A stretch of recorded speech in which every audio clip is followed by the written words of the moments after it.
تاریخ پر ایک نظر۔ عباسی حکمران ابو جعفر المنصور کے اہم کارناموں میں بغداد شہر کی تعمیر بے حد اہمیت کی حامل تھی۔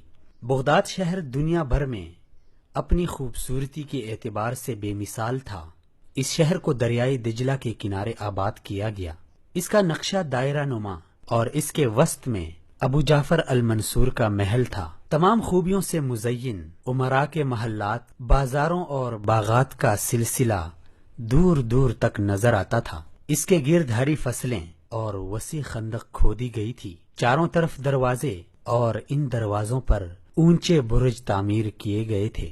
شاہی محل سے ملحق جامع مسجد، اس کے سامنے ایک بڑا میدان اور مشرقی کنارے پر فوجی چھاؤنیاں بنائی گئی تھی۔ دنیا کے مختلف حصوں سے ماہرین فن کو بلایا گیا۔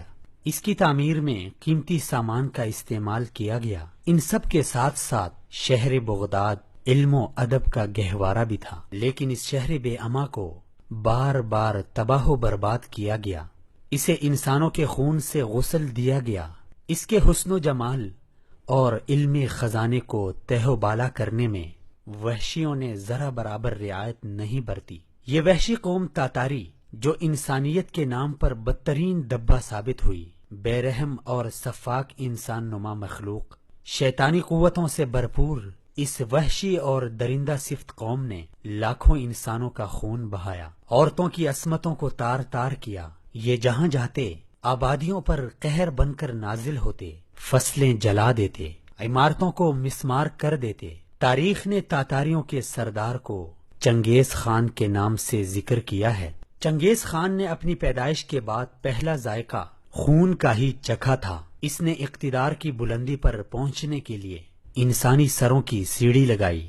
اسے انسانوں کو صفاکی کے ساتھ قتل کرنے میں سرور اور دلی سکون نصیب ہوتا۔ اسی خواہش کی تکمیل کے لیے اس نے سروں کے مینار تعمیر کر دیے تھے۔ اسے اسلامی ریاستوں کو تباہ و برباد کرنے اور لوگوں کو قتل کرنے کا جنون تھا۔ اگر تاریخ کو غور سے پڑھا جائے تو یہ بات عیاں ہوتی ہے کہ بیشتر اوقات میں گھر کے چراغ سے ہی آگ لگی ہے۔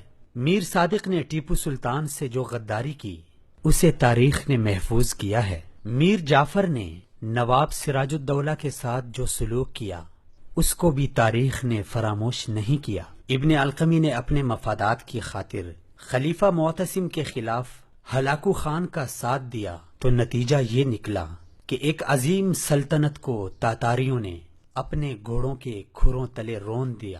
بغداد جیسے شہر کا محاصرہ کیا گیا۔ منجنیقیں بغداد شہر پر سنگباری کرتی رہی۔ شہر کے تمام بے بس اور معصوم لوگوں کا خون اس بے دردی سے بہایا گیا کہ دریائے دجلہ کا سارا پانی خون سے رنگین ہو گیا۔ ماضی کے جروکوں سے نکل کر اگر حالات حاضرہ کی ہولناکی کی طرف دیکھا جائے تو کسی حد تک یہ بات سمجھ آتی ہے کہ تاریخ خود کو کیسے دہراتی ہے۔ آج پوری دنیا میں قدم قدم پر نئے چنگیز خان اور ہلاکو خان، ہر جگہ مسلمانوں کے خون کے پیاسے ہاتھوں میں اسلحہ لیے برسر پیکار ہیں۔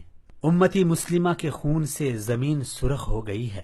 معصوم بچوں کو تہ تیغ کیا جا رہا ہے۔ ہر جگہ تاتاری جیسے سفاک دشمن اپنی مکمل درندگی کے ساتھ گھوم رہے ہیں۔ مغلیہ حکومت ہو یا بنو عباس کی خلافت، فاطمی حکومت ہو یا موجودہ اسلامی حکومتیں، ہر دور میں مسلمان اپنے ہی حکمرانوں یا اپنے نام نہاد مسلمان بھائیوں کی وجہ سے مار کھاتے نظر آتے ہیں۔ ایک طرف اگر دین دشمن قوتیں تاتاریوں کے نقش قدم پر چل کر مسلمانوں کا خون بہا رہے ہیں تو دوسری طرف نام نہاد مسلمان میر جعفر، میر صادق اور ابن القمی کا کردار ادا کرتے ہوئے غیروں سے مل کر اپنے ہی مسلمان بھائیوں پر بارود برسا رہے ہیں۔ نام مختلف ہیں لیکن کام سب کے ایک جیسے ہیں۔ افغانستان کے خلاف پاکستان کے جنرل پرویز مشرف کا امریکہ کا ساتھ دینا اسی تاریخ کی ایک جھلک ہے جس کے سنگین نتائج آج پاکستان و افغانستان دونوں ممالک بھگت رہے ہیں۔ عراق کے خلاف ایران کا امریکہ کے ساتھ میر جعفر جیسا رویہ کسی سے ڈھکا چھپا نہیں، بے عینی ہی اسی طرح شام کے مظلوم مسلمانوں کے خلاف ایرانی پگڑی پوش ملاؤں کا روس کا ساتھ دینا پھر سے اسی ابن القمی غدار کی تاریخ دہرا رہا ہے۔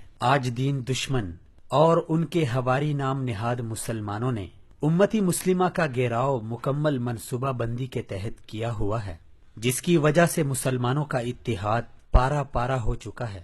مسلمان حکمران اپنی عیش پرستی، عاقبت نہ اندیشی اور ذاتی مفاد کی وجہ سے اپنی حکومتوں کو زوال تک پہنچانے میں پیش ہیں، جس کے لیے اکثر و بیشتر نے ملک کو دشمنوں کے حوالے کر کے اپنی ہی رعایا کے جان و مال کے دشمن بنے ہوئے ہیں۔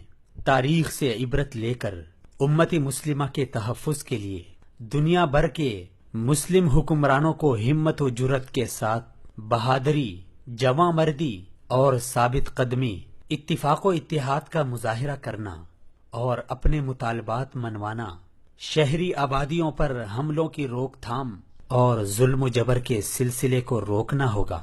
بصورت دیگر نہ سمجھو گے تو مٹ جاؤ گے اے مسلمانوں، تمہاری داستان تک نہ ہوگی داستانوں میں۔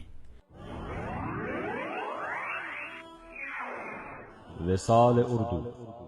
اندھیری رات میں ایک روشن چراغ۔